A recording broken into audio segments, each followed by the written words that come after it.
What is that? I just got this car not too long ago, and there is already something wrong with it. Let's try this again. Well, this is new. Where is that sound even coming from? I wonder if I need my oil changed. Or maybe it has something to do with the transmission. Where do I even check that? I need help. Welcome to Merging into Life, where we navigate life's milestones one episode at a time. Brought to you by AAA Northeast. I'm your host, Amanda Green. Everyone remembers their first car. As we've seen earlier this season, it's one of the first big purchases we make that makes us feel like we're a real adult. But with great horsepower comes great responsibility. Being a car owner is more than just cruising around in a shiny new ride. It also means knowing when to roll up your sleeves and get dirty doing some repair. Or more likely, knowing when it's time to take it to the shop. If car maintenance feels like uncharted territory, you're in good company. From oil changes to better driving techniques, today's episode will equip you with the know-how to stay on top of your maintenance schedule, and maybe even how to do some of it yourself. When it comes to your car, to prolong the life of it, it really is in doing your maintenance. That's Audra Fordin. She'll be joining us later to arm you with the knowledge to walk into an auto shop with confidence. But first, I'd like to introduce you to our first guest. My name is Peyton Knight. I own Knight's Automotive Repair in Ledgewood, New Jersey. I've been in business for 40 years. I've been top auto repair shop 3 times in the AAA section that we're in. There is a lot of responsibility when it comes to car ownership, and so I would love for you to give us some of the basics. What are some of the things new car owners need to keep track of in terms of regular maintenance? Because we know the regular maintenance is very important. Well, that's true. The first thing I tell everybody is read the owner's manual. The owner's manual will give you a lot of things to do with the car, how to handle the car, how to drive the car, how to maintain the car, when it should be maintained, and how it should be maintained. That's the first thing you should do. The next thing I would recommend is make sure you find somebody who is reliable, honest, and who will help you. Finding someone can be tricky. So how do you find a mechanic that you can trust? Well, first of all, we have to meet certain criteria to be a AAA approved facility. So that's one thing. We have to have good standing with the customers, and they check up on us all the time. The other thing is if you have a friend or a relative or neighbor who knows somebody that they've been using and trusting, that's a very good way. In terms of basic car maintenance, like what are the things that are super important to make sure we're on top of? Oil changes are very, very important. And the reason why they're even more important today is because they're telling you to go longer in between oil changes. They're telling you in some vehicles 10,000 miles. And yeah, that's fine when the car is brand new. But when the car gets a lot of miles on it, the car has 60, 70, 80,000 miles on it, you're going to start burning oil. You may want to check the oil every 1,500 miles, every 1,000 miles. As long as you have a dipstick, you can check it. Now, on some of the high-end cars, you can't check it. There's not a dipstick. You have to have a computer to check the oil level. And if you know you have a car that's burning oil, you got to check the oil every 500 miles. It's very important because we're seeing a lot of engines today that people aren't checking them, the oil, especially with the thin oil we're using today. So we're not waiting for the little light to come on the dash to say, get your oil changed. It's something we need to be on top of before that. Absolutely. Sometimes that light doesn't come on and you're already 2,000 miles over your oil change requirement. So it's very important that they check the oil and all the fluids. And I don't know if this varies car to car, but you know, when you go to get your oil changed at certain places, they'll offer you like an upgrade to your oil change where they're using a different kind of oil or something. Some people will do that, but here again, read the owner's manual. What is the proper recommendation oil? Is it full synthetic or semi-synthetic? There's high mileage oil for cars that have got a lot of miles on them. Yeah, it's better oil. It'll last a little bit longer. But I would go with what the manufacturer recommends, is what I tell the customers. Tire pressure is something I've recently become more aware of, I would say, because in the winter, you know, my little light will often come on because it's cold out. And I just recently learned where to find what the appropriate tire pressure is for my car. It's like in the door jamb. Yes. Yes, it is. Is it there on every car? Yes, pretty much every car it's there. So if that tire light's on, you definitely want to check your tires, the air pressure. They put those sensors on the car for safety because years ago people didn't check their tires. And why you have a blowout is when it's low tire pressure, it causes extreme heat in the tire and that will cause the tire to explode on the highway. And that looks very scary. I was behind someone who had that happen to them, and that looked terrifying. So to review, some of the basics when it comes to being a first-time car owner, the maintenance that you need to keep track of, oil changes, checking your oil, and tire pressure.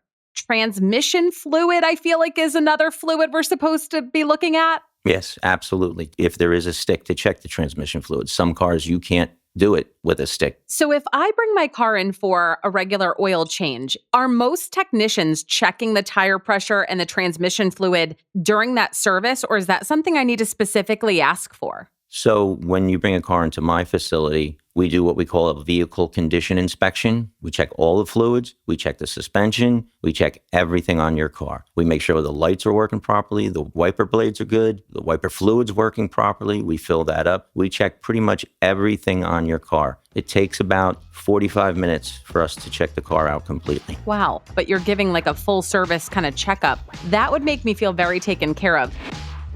So a vehicle condition inspection is something you could maybe ask for if you go to an auto shop like Peyton's. But walking into a mechanic isn't always an easy experience, especially if you don't know a lot about cars. Well, our next guest is going to put all of your trepidations to rest.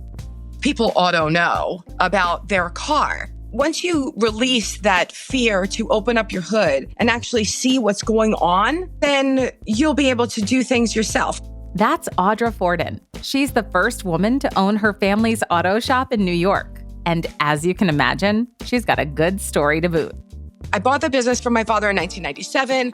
And then about 10 years later, we had a huge, terrible recession. And New York was impacted tremendously. I was looking at the bus one day at the bus stop, and I'm looking at the people, I'm waving to my customers, and they didn't have money to fix their cars. And I realized that my customers aren't driving, which means I have no cars to fix.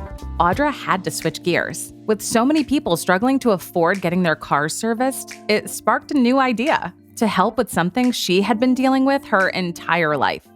But there's a lot of automotive intimidation. Women who don't feel comfortable at the auto shop. I'm at risk of losing this business, which is my pride, because they said that I couldn't do it in the first place. What am I going to do? And I had compassion for the struggle that not only was I going through, but so was my community. So Audra started Women Ought to Know, offering workshops to help women and anyone who doesn't know much about car repairs learn how to take care of things themselves. Today, Women Ought to Know workshops are available across the country. I love what you're doing, and one of my favorite sayings is empowered women empower women, and you are living that. And this is an area where that's so needed. Many of us walk into an auto shop and really don't know a lot about cars. So can you describe that experience? What are the things that you think people might find intimidating, and maybe some tips how they could overcome that feeling? Sure. How they find it intimidating is you don't know what you don't know. I had friends who were going to the auto shop who had no idea what was going on with their car. They were so uncomfortable. So I created this driver checklist that they would be able to bring into the auto shop with them so that they knew what was going on with their car. Basically, it covers the 8 essential systems from head to toe of your car. Think of the car like your human body. There's so much relatability, and it demystifies it if you could correlate the two. So if we're going to talk about the car from head to toe, starting with essential number 1 is your brain and your immune system. That's all the dashboard lights on your car. Pay attention to what those dashboard lights are. They're color-coded. They're red, yellow, and green, just like the stoplight that's on the road. Those red lights mean stop. Something is really important. It needs attention. It doesn't have to be expensive. It could be like your seatbelt, but it is something to pay attention to. Anytime you see a red light blinking on your dashboard, your car is screaming at you that it wants your attention. Okay, that's the first one. What's next? Essential number 2, you're talking about like your vision, your eyesight. People need to see you. You need to see them. So you need to know that your headlights and your taillights are all working. And then you have your fuel system.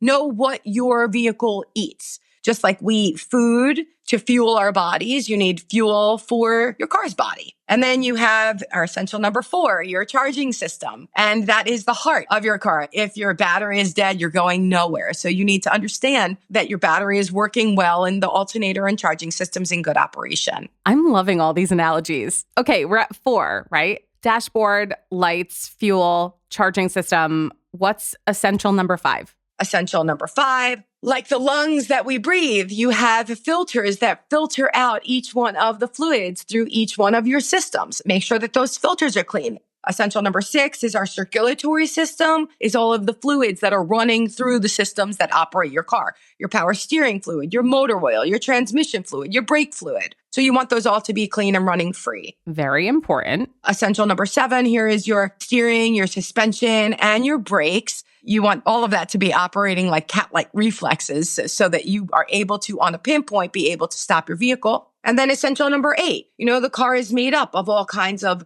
cork and rubber products that transport all of those fluids and filters, and everything gets transmitted through the computer system to the dashboard lights. And ultimately, that is how your car is communicating to you. So by checking all of those 8 essential systems, that is the ultimate way to make sure that you're prolonging the life of your car and that you're the safest on the road.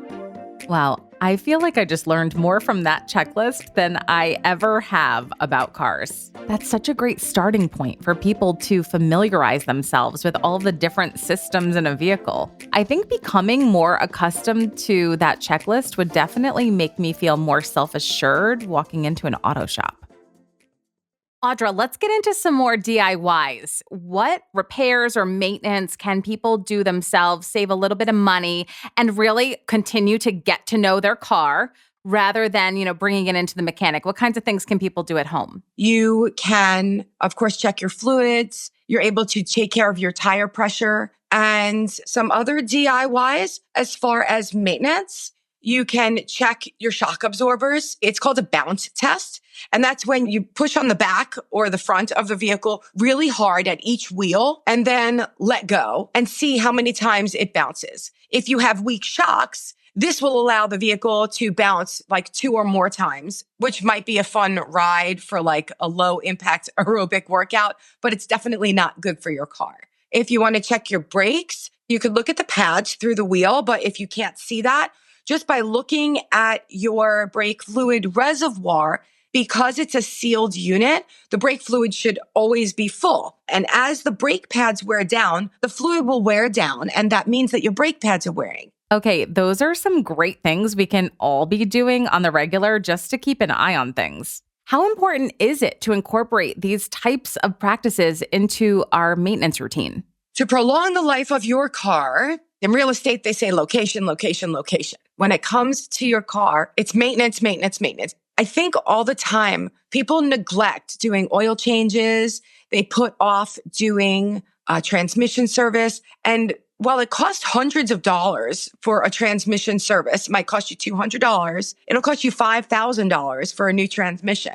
So penny wise and pound foolish, in order to prolong the life of your car, the best thing that you can do is your maintenance. Audra's so right. I think we can all be guilty of this in one way or another. You know that feeling when you postpone going to the dentist because you don't want to bite the bullet and pay the bill, but avoiding it always makes it so much worse down the line? The same principle applies to car repairs.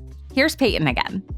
Noises, vibrations, anything like that, you should have it checked out. It could be something simple or it could be something major. Until someone looks at it, they can't tell you. Like in anything, it's easier to take care of it when it's little, but if you let it go, it's going to become bigger and bigger.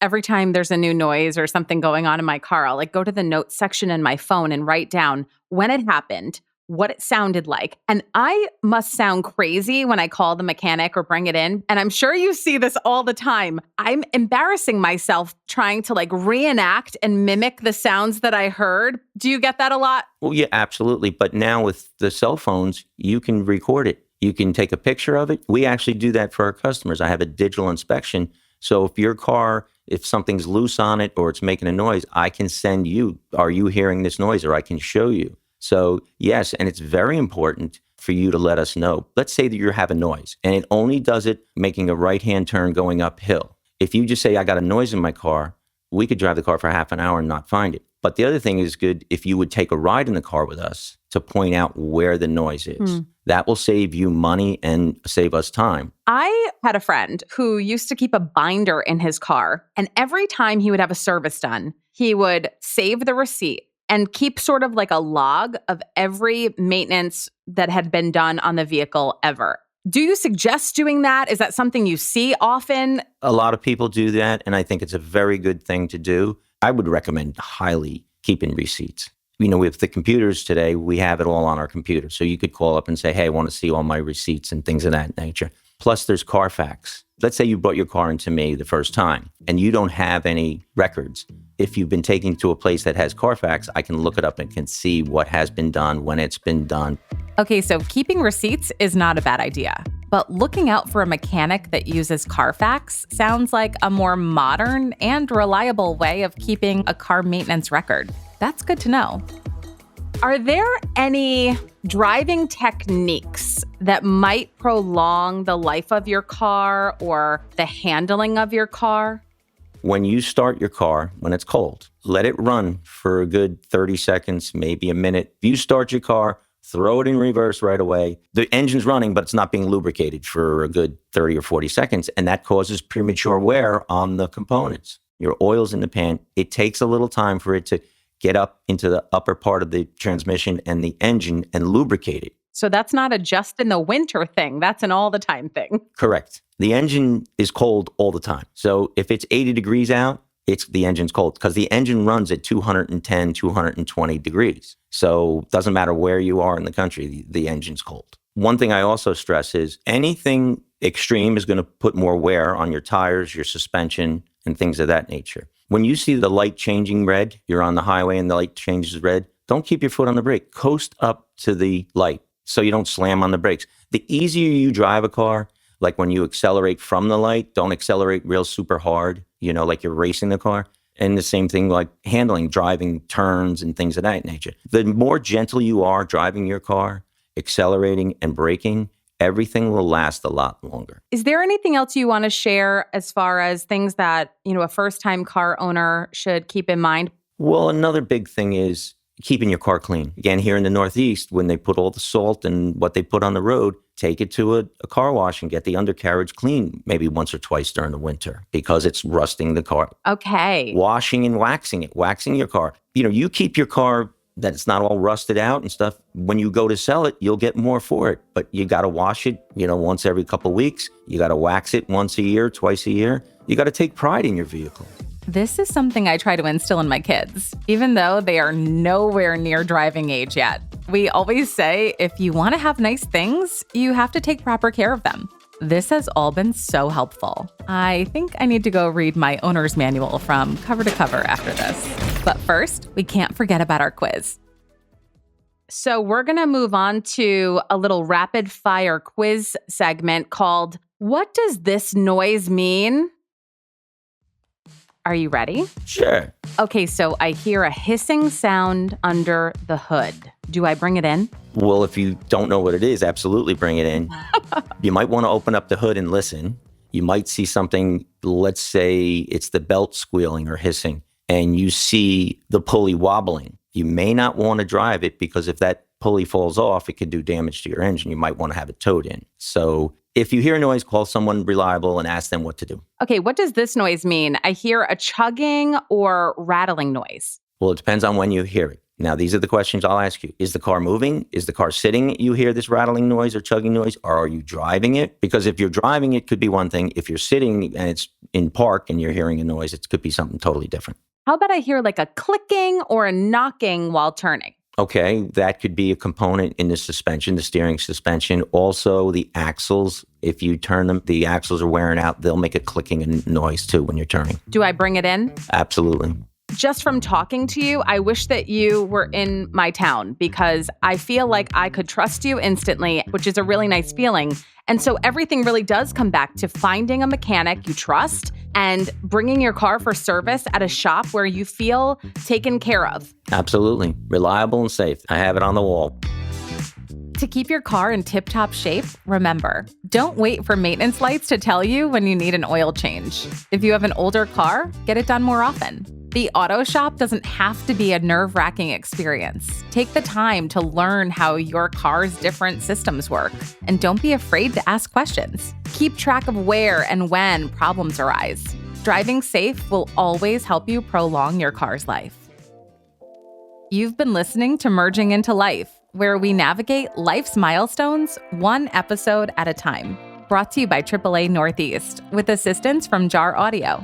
I'm your host, Amanda Green. If you're learning as much as I am, follow us wherever you get your podcasts and leave a review. We'd love to know what you think. Email us at podcast@AAAnortheast.com. Our guests say you need to find a trusted mechanic. Maybe I should call my mom. Hey, Mom? No, I'm fine. No, seriously, I'm fine. No, I can't come to dinner, but I do have a question. I needed to ask you, who's your mechanic?